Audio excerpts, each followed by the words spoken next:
¿Quiénes fueron los mayas? Un pueblo americano que hace más de 1000 años creó una cultura muy importante. No se conoce el origen del pueblo maya, pero es posible que haya recibido la influencia de los olmecas, un pueblo aún más antiguo. Se distinguen dos periodos en la historia de los mayas. Entre los siglos III y X se desarrolló en la actual Guatemala la época clásica, o de los mayas sabios. Ellos dominaron la selva y levantaron ciudades como la de Petén. En el siglo X surgió el periodo moderno, o el de los mayas guerreros. Las ciudades más importantes de esta época fueron Chichén Itzá y Mayapán. ¿Dónde vivían los mayas? En casi todo el territorio de la actual Guatemala y en la península del Yucatán, en México. ¿Cómo estaban organizados? Estaban organizados en ciudades independientes que tenían la misma religión, el mismo idioma e idénticas costumbres. Cada ciudad tenía un jefe que atendía los asuntos políticos, administraba la economía y desempeñaba también funciones sacerdotales. ¿Cómo eran las ciudades? Estaban ubicadas en la selva, aisladas unas de otras. Para transformar ese medio en un lugar habitable, incendiaban la jungla y con la ceniza fertilizaban la tierra. En el centro de la ciudad estaba la sede del gobierno.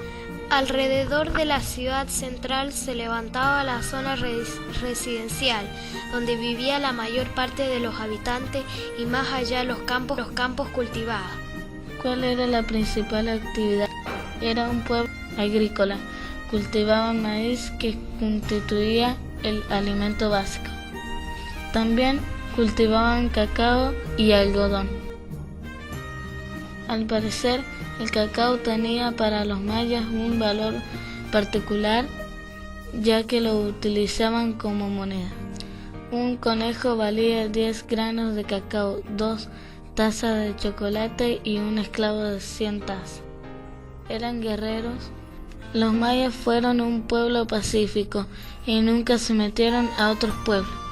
Para ellos, las armas eran como herramientas, las usaban para cazar. Recién a partir del año 1000, cuando se mezclaron con los toltecas, otro pueblo de México, se convirtieron en guerreros e incorporaron un nuevo dios, Kukulcán, el dios de la guerra. ¿Quiénes eran sus dioses? Tenían muchos dioses. Chac era el dios de la lluvia. Era el más importante porque de él dependía la cosecha, que era la base de su economía. El dios Hunab era el creador del mundo y de la escritura. Su hijo Samanás era el dios del sol y de los cielos. ¿Por qué abandonaron sus ciudades? Alrededor del año 850 los mayas dejaron sus ciudades y se trasladaron a la península del Yucatán, en México. No se sabe cuál fue el motivo, tal vez un cambio desfavorable del clima o enfermedad. Todas son hipótesis. La verdadera causa de las migraciones mayas aún es un misterio. ¿Qué ciencias se estudiaban? Dominaban la astronomía y las matemáticas con las que se podía calcular las cosechas del maíz. Llegaron a diseñar un calendario compuesto por 18 meses de 20 días y un periodo adicional de 5 días. ¿Por qué se achataban la frente? Lo hacían porque creían que así eran más hermosos. Para lograr el efecto, comprimían la cabeza del recién nacido entre 2 planchas. ¿Cómo era la arquitectura? En bloques de piedras talladas representaban figuras de reyes y sacerdotes. Levantaban pirámides y templos dedicados a los dioses, entre los que se destacan el del sol y el de la luna, con 365 escalones, uno por cada día del año.